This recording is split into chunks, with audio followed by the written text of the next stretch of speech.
satellite launches, access to space, space exploration, and the upcoming Space Summit in Spain.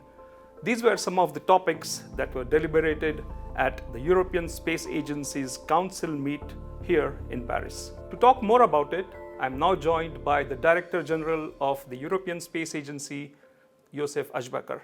Thank you for your time. First of all, can you summarize the kind of discussions that took place during this meeting? The Council meeting is always a very intense meeting. We have 22 member states and we're really discussing, I would say, issues of real substance. And you can imagine some of it has major implications, medium to long term. One of the main topics, we had many agenda items, but one of the main topics was the Space Summit, which is upcoming in Sevilla on the 6th and 7th of November. And we have three main domains which we are discussing on the ESA side. One is the use of space for climate change, climate adaptation, climate mitigation, but also sustainability in the larger sense, including debris removal or how we manage our satellites in orbit and how can we minimize debris. We have a zero debris initiative, as you may have heard. Number two is access to space. That means launchers, in particular Ariane 6, Vega C, but also the future afterwards. So how do we go into the future after Ariane 6 and Vega C? And as you can imagine, it is now time to discuss it, although we still wait for these launchers to come. And the third topic is exploration.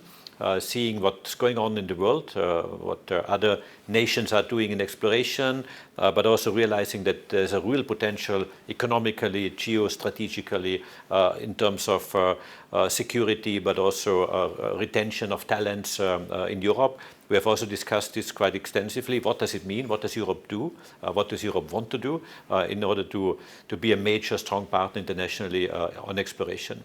It is clear, and I have to manage expectations, we are not making budget decisions at the Space Summit. This is a political meeting where we get guidance from politicians. The budget decisions are then prepared for the ministerial conference in 2025 based on program proposals. Now, earlier you mentioned that Europe needs to be ambitious in terms of space exploration against the backdrop of the announcements by India and China. Can you please elaborate on this topic? Yeah. I mean, what we see is that a lot is happening in space. Of course, we have classically the United States and also Russia as very strong spacefaring nations. We have China, who has been extremely fast in increasing its capability, and India recently has really surprised us with its strength. Landing on the south pole of the moon is quite an achievement, and I'm very happy and congratulated already the chairman of ISRO for this achievement. And now we have just heard that India also has other plans to have a space station, an Indian space station by 2035, an Indian on the moon by 2040, quite ambitious. So I'm asking myself as Director General of ESA, what is Europe doing or what Europe wants to do?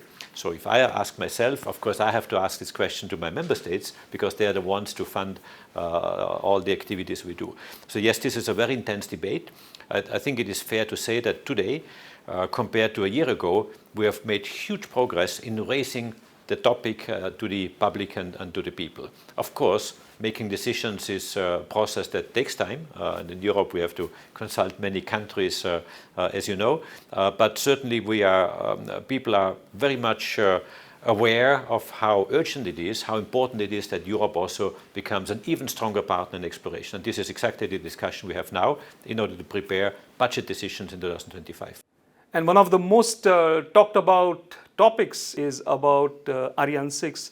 Do you have an idea, or can you give us an idea about the launch period of Ariane 6? It's very kind of you to try to get a launch period. I've said repeatedly that I cannot give a launch period today, simply because we have to still go through two quite important tests, one at the end of October, one at the end of November. And afterwards, after this second test, which is an 8-minute long hot firing test, combined test, which we conduct in Kourou, in French Guiana. After that, and analyzing, of course, the data, we can say whether we need major adaptations or no adaptations or something in between. That's why we're doing the tests. And of course, even after the tests, we still need to go through several elements, software, avionics software, the ground preparation, the launch campaign itself. So there's still time to come. But after this test at the end of November, I will be in a good position to say what period it is in next year. And I think this is fair to say that we assume it will be next year, but whether it's the beginning, at the end, in the middle is too early to say.